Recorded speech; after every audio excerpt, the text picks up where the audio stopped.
USS America, the fourth U.S. naval vessel to bear the name of our country, the first of the America-class amphibious assault ships. 844 feet long, 106 feet wide, nearly 45,000 long tons at full load. This big deck amphib features a hybrid system of electric and gas turbine engines. It can reach speeds of 20 knots and more.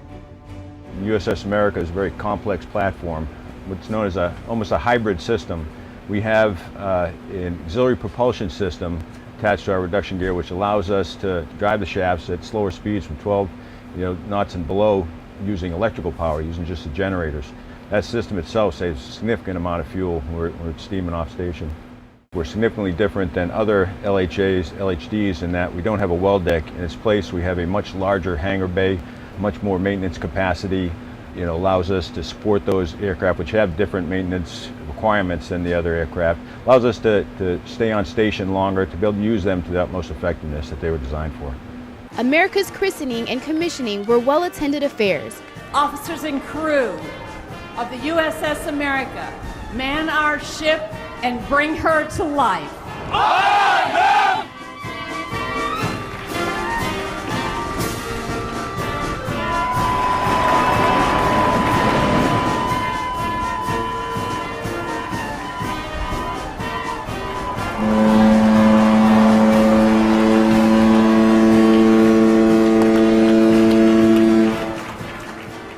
We meet with Captain Hall and a number of his command staff. All are Naval Postgraduate School alumni. They share their thoughts on NPS and how advanced education helped their careers.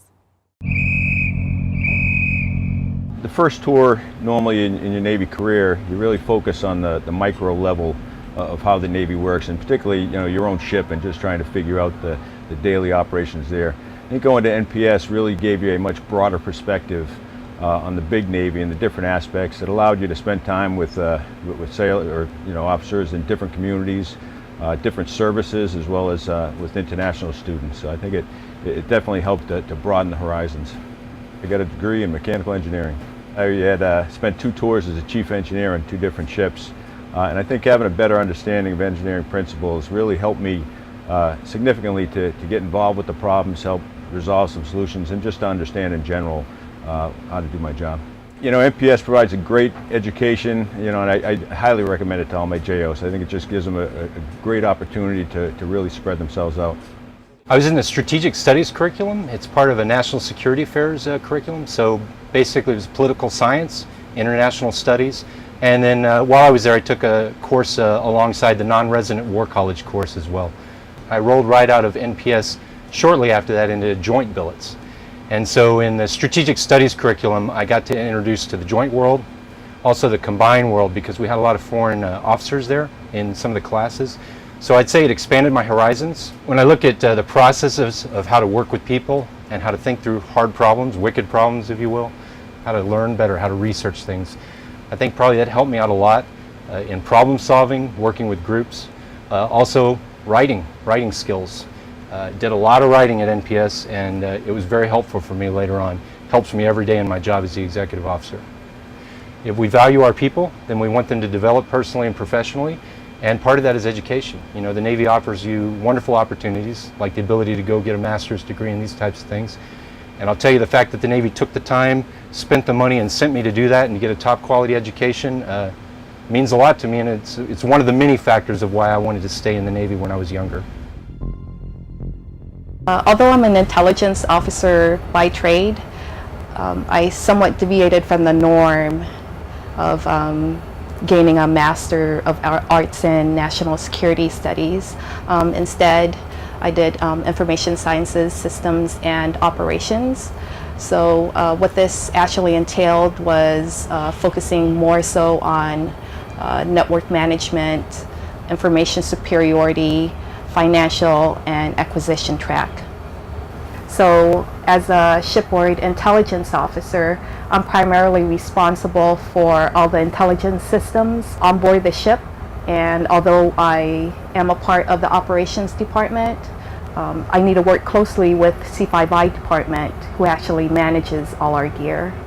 So by going to NPS, I learned to both understand and speak the C5I lingo, and then on that same token too, a lot of my knowledge I'm able to impart to those in the C5I department that have never been exposed to these systems. So, you know, by taking these courses at NPS, it's definitely helped me out a lot.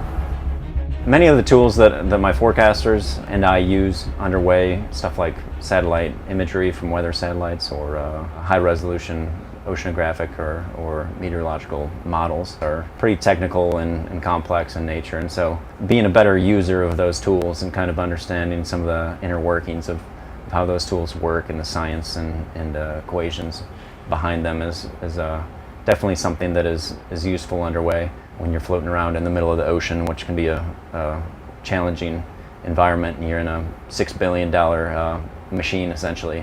It's probably a good investment to make sure that at least one person kind of understands these tools that we're using. At NPS, I took the 373 curricula, which is the meteorology and operational oceanography curriculum that all the METOC officers at NPS go through. And so it's essentially a couple semesters of refresher math and science courses before getting into the more technical oceanography and meteorology courses. I consider myself now not just an officer in the Navy, but a scientist for the Navy as well. There are challenges and rewards with everything you do, but you know, I think in the Navy the rewards far outweigh the challenges that we have. In my 26 years in the Navy, I've never been bored a day in my life. It's just been an exciting ride. Whether we're at sea, in port, there's always something different going on. We get to visit just incredible ports of calls and be involved with some pretty exciting things out to sea as well. Of course, the greatest reward is probably getting the opportunity to command a warship such as America, to sail side by side with some of the greatest men and women of our country, some really dedicated and patriotic citizens. So. We wish all those aboard the USS America a safe and successful mission.